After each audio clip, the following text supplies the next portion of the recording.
You and I are not wired to become wealthy. We're not programmed to become wealthy. And we have habits that prevent us from becoming wealthy.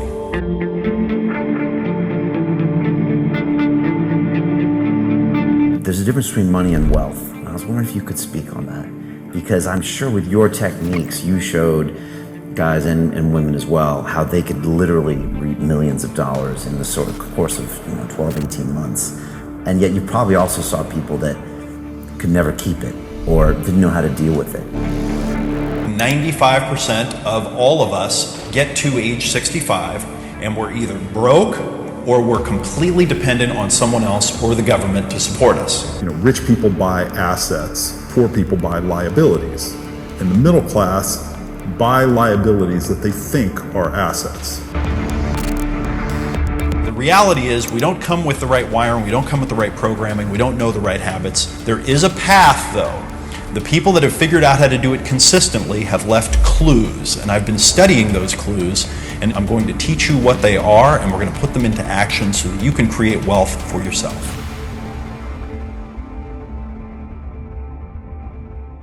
You and I are not wired to become wealthy. We're not programmed to become wealthy, and we have habits that prevent us from becoming wealthy. Let me explain.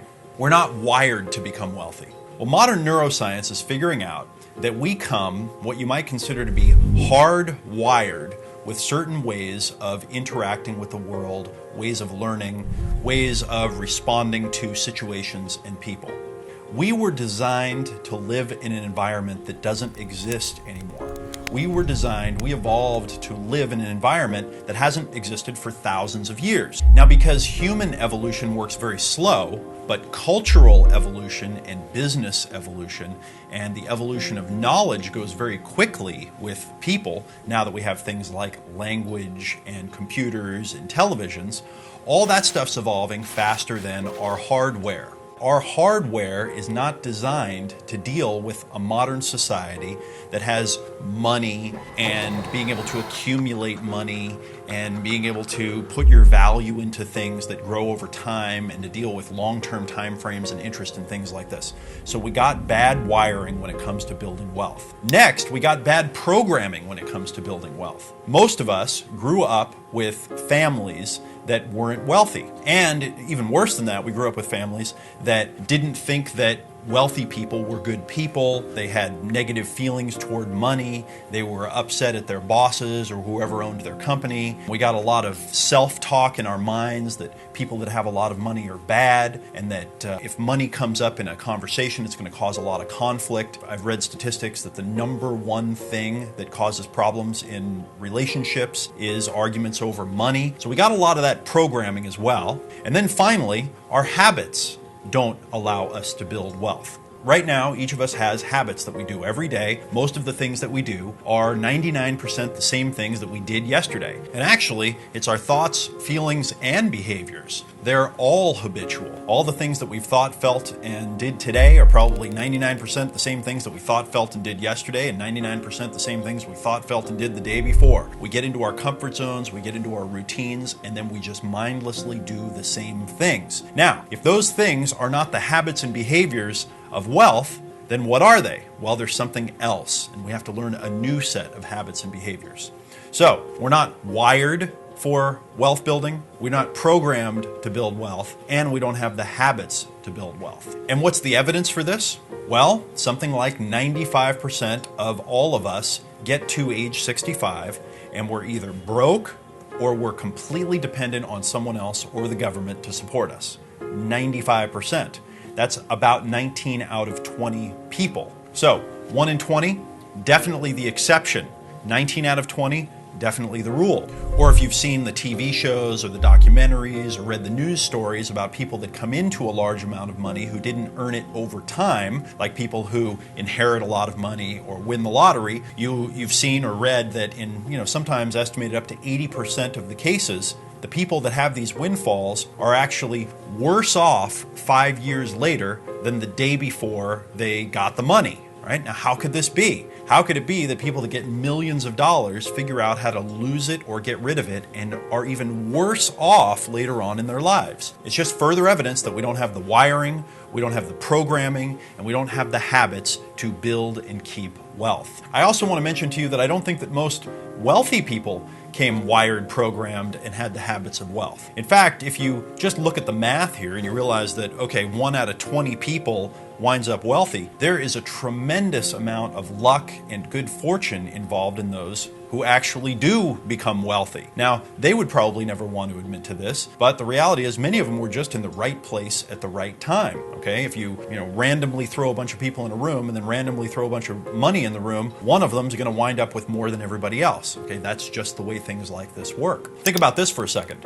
Napoleon Hill, the author of the book Think and Grow Rich, which is probably the most famous manual on how to create riches and wealth that's ever been written, he says right in there that he doesn't believe that 1 in 100,000 people truly understands the secrets of entrepreneurial success. So think about that for a minute. Not 1 in 100,000 really understands what it takes to create entrepreneurial success. So that means that there's a lot of luck going on out there as well. Now, sure, there are some families who have gotten really good at passing their fortune on from generation to generation, and they've developed great programming, and they've developed great habits, and they've developed great systems in their life to overcome their bad wiring. And we're going to cover some of that here. But just for now, I want you to know that the reality is we don't come with the right wiring, we don't come with the right programming, we don't know the right habits. There is a path, though. The people that have figured out how to do it consistently have left clues, and I've been studying those clues, and I'm going to teach you what they are, and we're going to put them into action so that you can create wealth for yourself. So there's something to realize about money, and that is that money isn't the actual value itself. The money is the thing that we use as a way of storing up the value or exchanging it, but it isn't actually the value itself, right? A $100 bill from America, where I come from, I think costs a few cents to print. There's no intrinsic value in the bill itself. But if let's say that once a month, or let's say that every month you do 100 different transactions. All right, you buy lunch, you maybe go to the dry cleaner, you buy some books online, whatever. You do 100 transactions. Of the 100 transactions, probably of the 100 of them, you're going to use money for all of them. So there's 100 times of using money. But the next closest thing might be, let's say you buy a lot of books on Amazon and you buy, 15 books on Amazon. Maybe you do 15 Amazon transactions for a book. There's nothing even close in terms of how often when you do transactions, you do it so that your brain can get unconsciously linked to that thing being value. So we don't think of groceries as value. We don't think of books as value. We don't think of gas in the car as value, but we think of money as value because we use it in every one of the transactions. So we unconsciously become programmed that money is value. And then we start thinking about goals. People start thinking, I want to become a millionaire. I want $1 million. But that isn't actually what we want.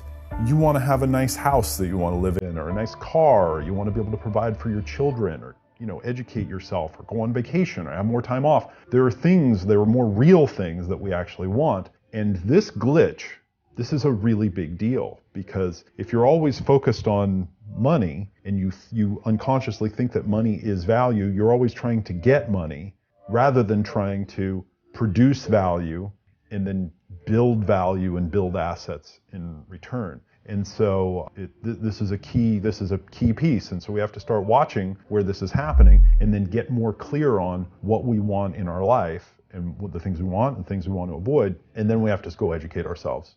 If you want to make a lot of money in life, you've got to do what it takes to make that money. And many of those things are not comfortable. Many of those things are hard to do. They're challenging to do, but they're worth it, because if you learn to do them in a good, honest, ethical, kind of forthright way, who you have to become is, you have to find a higher version of yourself. You have to become a more self-actualized version of yourself to get over the fear of, insulting someone if you ask them to buy something, or the fear of making people uncomfortable if you're doing marketing, or the fear of getting someone upset when you just go and ask them, what are your needs? What are your frustrations, so you can make a better product? All these kinds of things. And, I've grown in so many ways by learning these things. I what you learn when you learn to become more successful, and particularly when you learn about business, entrepreneurship, money, wealth, these lessons translate over into the rest of your life, and you can teach them to other people. They become these huge kind of gifts. What you learn at one point in your life, you don't realize it, but you're going to use it in other places. It's so easy to blow money on short-term things that aren't going anywhere. My equation for wealth is, first you have to learn about value. And to learn about value and values, you have to learn about how people value things, what the process is that people go through physically, emotionally, conceptually, to get value from something or to find value. And so you create value in some way, or you produce value in the form of your product or service, in your marketing. You help people get the thing that they want, and in exchange, they give you money for that in business. This is the basic business equation, right? And if you do a good job at that, and you do that enough, you produce value for them, you get money in return. You get enough of it that you can then take it and go and invest it in something, right? So first step is value. The next step is money that you get. And then if you get some of that money, you need to go invest it in something for the long run. And Robert Kiyosaki has got some of the best stuff on this, right? Rich Dad, Poor Dad, cash flow quadrant. You know, rich people buy assets, or wealthy people buy assets, and poor people buy liabilities. And the middle class buy liabilities that they think are assets. It's such an interesting and subtle little point here, right? Yeah. So, you know, and I'm trying not to be critical here. This is a generalization. You know, we all make these mistakes, but unfortunately, a typical middle class person will go and buy something like a new car, or, you know, God forbid, a new boat, and think, I've bought an asset now. I just spent $50,000 on this boat. But they're not calculating that, you know, it's worth $30,000 as soon as they, you know, put it in the water for the first time, and then all this upkeep and whatever. And so the type of assets that appreciate and the type that throw off money, right, or throw off some other type of value in some way. So at the very least, you have to learn about buying things that become more valuable over time. And that is a very small subset of all of the things that are being sold out there or that are available on, you know, planet Earth. And so to understand wealth, understand money and wealth, you got to study, you've got to go learn about it. And there are a lot of people in the world who are brilliant, motivated, ingenious, well-practiced, who their specialty is taking money from people that have it, defrauding people in one way or another. And there are a lot of them. And it's easy to fall for something if you are not educated. And so, you know, like any other area, you've got to go learn about it. And so whether that be picking up real estate and saying, I'm going to go learn about investing in real estate, and I'm going to learn the difference between, you know, a piece of real estate that's more valuable than, you know, I can pay for it, or less valuable, one that appreciates over time, one that you got to be able to do the math and say, I'm going to buy a piece of real estate that, you know, throws off cash flow. So you have to learn the difference between something that's valuable and something that's not. And you could invest in real estate, you can invest in stocks or bonds or cryptocurrency or art, or there are lots of things you can invest in, but you've got to go learn about it. And then if you accumulate enough assets, diverse assets, that appreciate over time, you achieve what I would call wealth.